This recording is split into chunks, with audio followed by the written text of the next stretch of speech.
Devtas and Asuras have been enemies since the very beginning of time.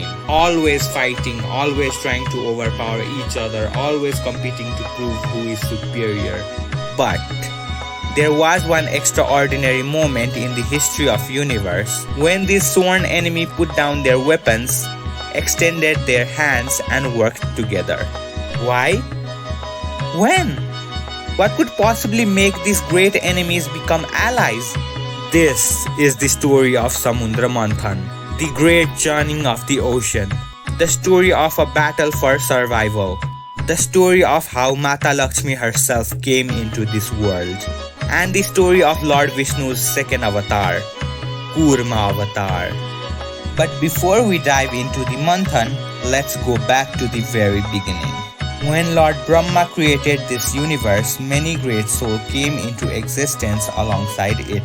One of them was Maharishi Marichi, one of the Brahma's mind-born son. Maharishi Marichi became the father of the great Rishi Kashyap, who is counted among the Saptarishis, the 7 great sages of the universe. Rishi Kashyap had 2 wives, Aditi and Diti. Aditi conceived at a most auspicious time. The energy of that moment was pure, radiant and full of divine lights. And so, from Aditi were born the Adityas, also known as Devtas. Like Indra, Varun, Suryadev and many more. They were calm, graceful and serene by nature, beings of light. Now Diti saw these beautiful, powerful children and desired the same. She went to Rishi Kashyap and asked him for children. But Rishi Kashyap looked at the sky, felt the energy of that time and told her, "This is not the right time. The energy right now is dark and inauspicious. Please wait." But Diti could not wait. She insisted. She did not listen. And so Diti conceived at that inauspicious time, at a moment filled with dark, restless energy. And from Diti were born the Daityas, also known as Asuras, like Hiranyaks, Hiranyakashyap, and many more. They were powerful, aggressive, impatient, and destructive by nature, beings of darkness. Rishi Kashyap then instructed both the Devtas and Asur to be devotee of Lord Vishnu, to serve him and to follow his path. Both agreed and became great devotees of Lord Vishnu. But since they were so completely opposite to each other, one born of light, the other born of darkness, they could not stand each other. Every meeting turned into a battle. Their conflict became so intense, so destructive that it began affecting all the creation. So Lord Vishnu separated them. He gave Swarglok, the heaven, to Devtas, and Patalok, the underworld, to the Asuras. And for a time, there was balance. Now our story truly begins. One day, the great sage Rishi Durvasa was traveling across the earth. As he journeyed, he came across a very beautiful Apsara, who wore a divine flower mala. The flowers were breathtaking, bright, rare and radiating beautiful divine fragrance that drew every living creature near it. Rishi Durvasa was captivated. He approached the Apsara and asked if he could have the mala. The Apsara smiled and offered it to him with great respect. Rishi Durvasa gratefully accepted and continued on his journey. But as he walked, a thought crossed his mind. Do I truly deserve this divine mala?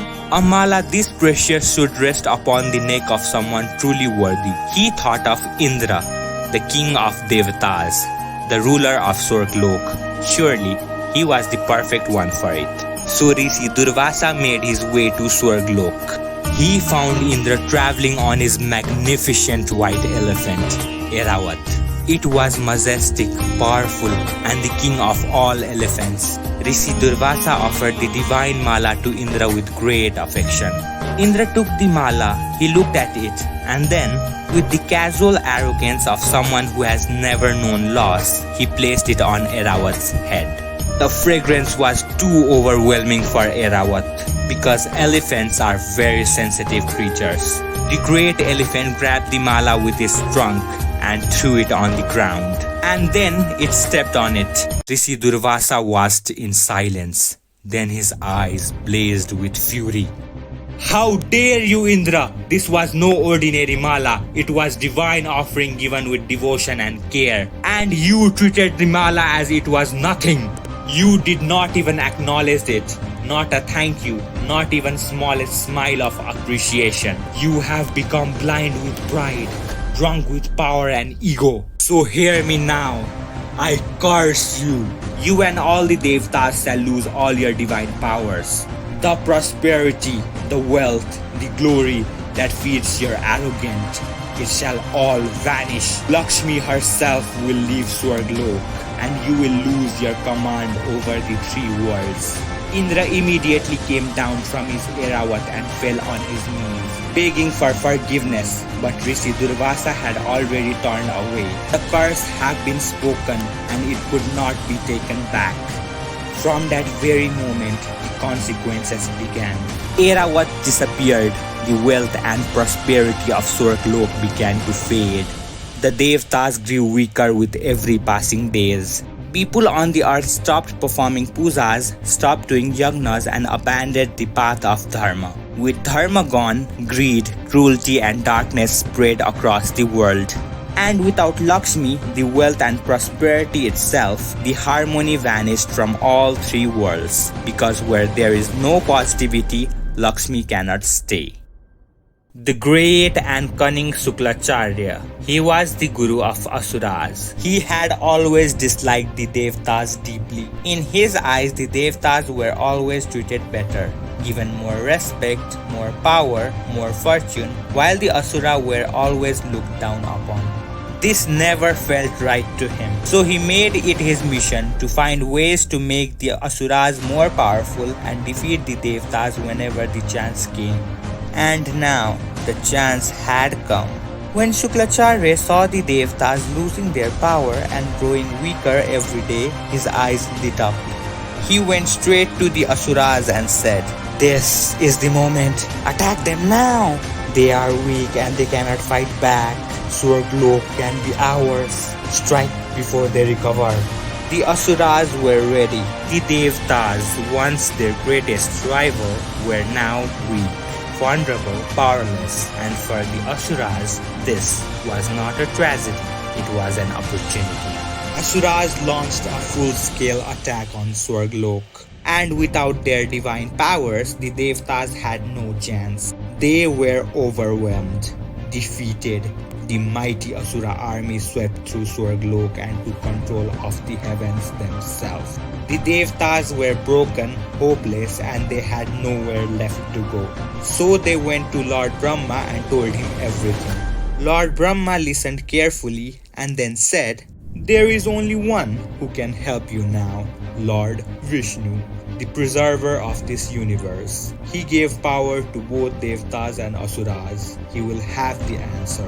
And so all the Devtas along with Lord Brahma himself made their way to Vaikuntha, the divine abode of Lord Vishnu.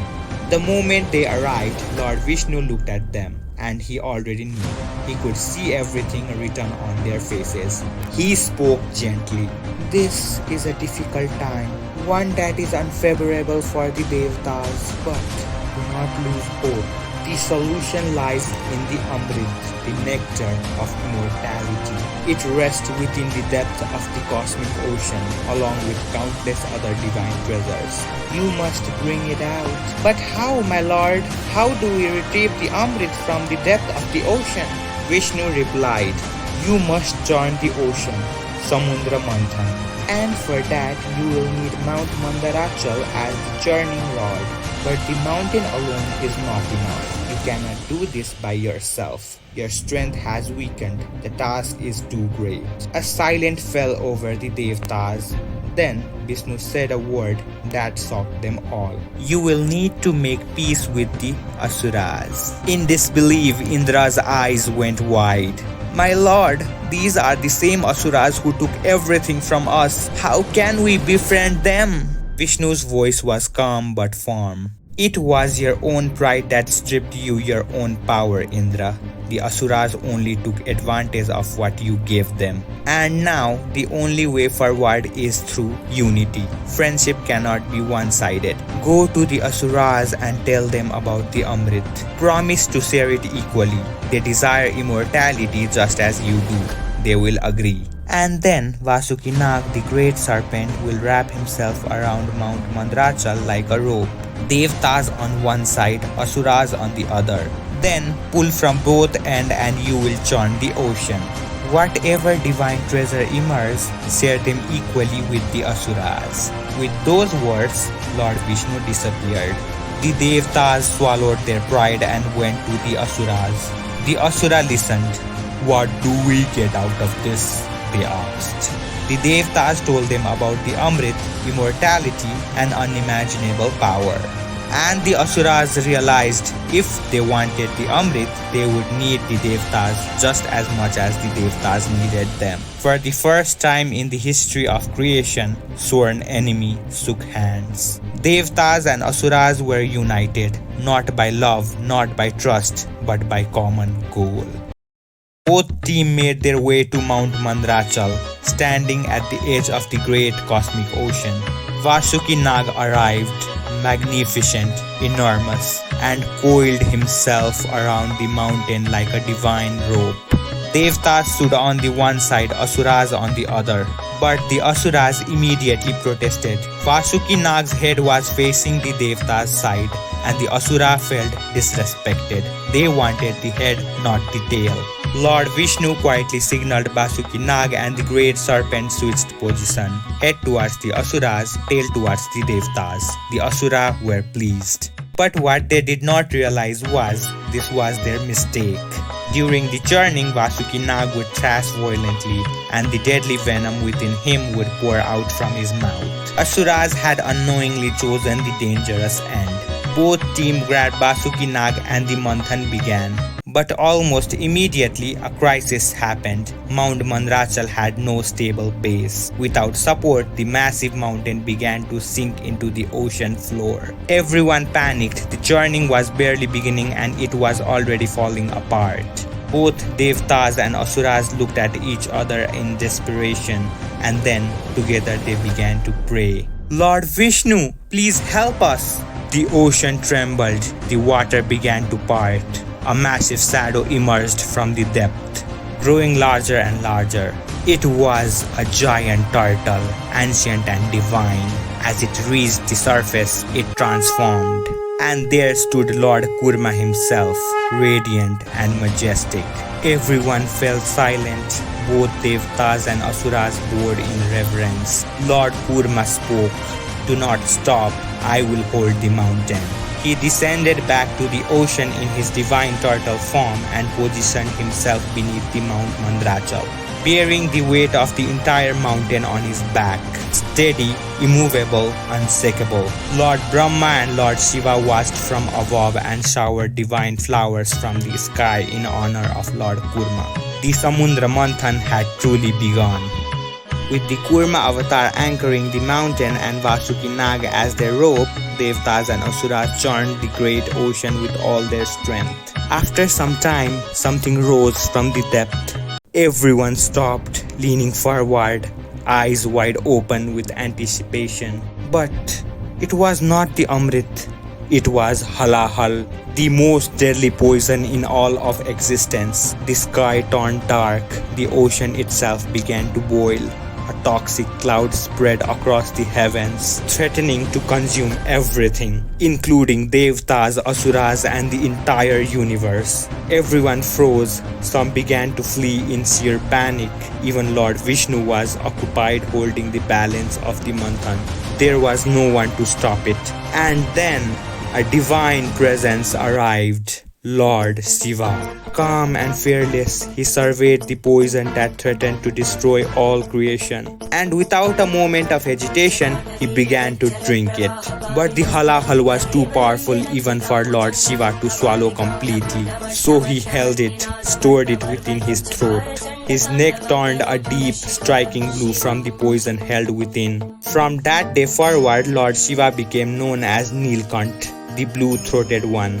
With the poison contained and the crisis gone, both teams took a deep breath and returned to the Manthan. The churning continued, and one by one the great treasure of cosmic ocean began to emerge. First, Kamdhenu, the divine wish-fulfilling cow, radiating peace and abundance. She was offered to rishi and sages. Achishravas, a magnificent seven-headed white horse blazing with power and speed. It was claimed by the Asuras for the future king, Bali. Eravat, and there it was, the great white elephant, returned, rebound, more majestic than ever before. Multiple gleaming tusks, pure white, more magnificent than anyone remembered. Indra's eye filled with emotion as Eravat, who had disappeared the moment Durvasa's curse fell, returned to him even more divine than before. The king of elephant was home. God Submarni, the most precious gemstone in all of existence, radiating divine light. Lord Vishnu himself claimed it, placing it on his chest where it remains to this day. Kalpa Briksha, the divine wish-fulfilling tree, and alongside it, the divine celestial Apsaras, the symbol of grace and beauty. All of them went to Swarglok, to Indra's realm. Parijat, the celestial jasmine tree, whose fragrance is unlike anything found anywhere in the three worlds. It was placed in Swarglok where it can bloom for ages. Varuni, the goddess of divine wine, also known as Madira, the deity of divine intoxication. She chose the Asuras, who welcomed her with great joy. Chandra, the moon himself, rose from the churning water, glowing with the cool eternal beauty, a symbol of time, calm and grace. Lord Shiva placed the moon on his head to soothe the burning heat still lingering from the halahal poison. Panchajanya, the divine conch shell, resonating with the cosmic sound of the universe. Lord Vishnu claimed it, and from that day it became one of his most sacred symbols. And then the ocean glowed, a light unlike anything before it, warm, golden, sacred. Mata Laxmi herself rose from the depth of the ocean, not as an energy, not as an presence, but in full radiant divine form, the goddess of wealth, fortune and prosperity, the one whose absence has brought darkness to all three worlds. She was breathtaking and beautiful. In her hand she held a Varmala, a mala of choice. Every Devtas and every Asuras wanted her. Every god, every king stepped forward hoping to be chosen. One by one, she looked at them, and one by one, she moved on. She walked quietly away from all of them, because she was even more precious than the Amrit. The most precious goddess in all of the creation could only belong to the most deserving god. The Manthan continued. And then Dhanvantari emerged from the ocean, the divine physician, the founder of Ayurvedas, radiant and majestic. And in his hand he carried a golden pot, glowing from within. It was the Amrit, the final treasure, the one everyone had been waiting for. The moment it appeared, the Asuras moved. They snatched the pot from Dhanvantari before anyone could react. The Devtas immediately protested. "You promised! We agreed to share it equally." The Asuras laughed. "We follow no rule. We are in control now. We will do as we please." But then the Asuras turned on each other. Every Asura wanted to drink the Amrit first. The golden pot was being pulled in every direction, causing chaos in their own ranks. The Devtas watched helplessly. All of that work, all of that churning, all of that sacrifice, and it was being lost to a greed. They prayed to Lord Vishnu, and Lord Vishnu answered, but not in the form everyone expected. The transformation was astonishing. Where once stood Lord Vishnu, there now appeared a woman of absolutely breathtaking beauty. A woman so enchanting, so mesmerizing that the entire world seemed to hold its breath. Mohini, Lord Vishnu's form of divine illusion. Maya was manifested. Whoever looked at her could not look away, could not think clearly, could not remember what they had been doing a moment before. The fighting Asuras stopped. They stared. Mohini smiled and walked towards them gracefully. She spoke in a voice like music. My, such powerful, magnificent warriors, and yet fighting over who gets to be served first? Allow me, let me serve the Amrit to everyone myself. The Asuras were completely enchanted. Without a second thought, they handed her the golden pot. Then the Mohini turned both sides and announced, "Everyone, please sit. Devtas on one side, Asuras on the other. I will serve everyone." She then addressed the Asuras with a smile. "You're so mighty, so superior. Surely you would not mind letting the Devtas drink first? They are so weak and pitiful. Allowing them to go first would be a great act of generosity from powerful ones like you. It would be your great gift to them." The Asuras, still completely under Mohini's spell, nodded proudly. Yes, let the weak ones go first." And so Mohini began serving the Amrit to the Devtas. But one Asur was not fooled. Sarvanu. He was suspicious.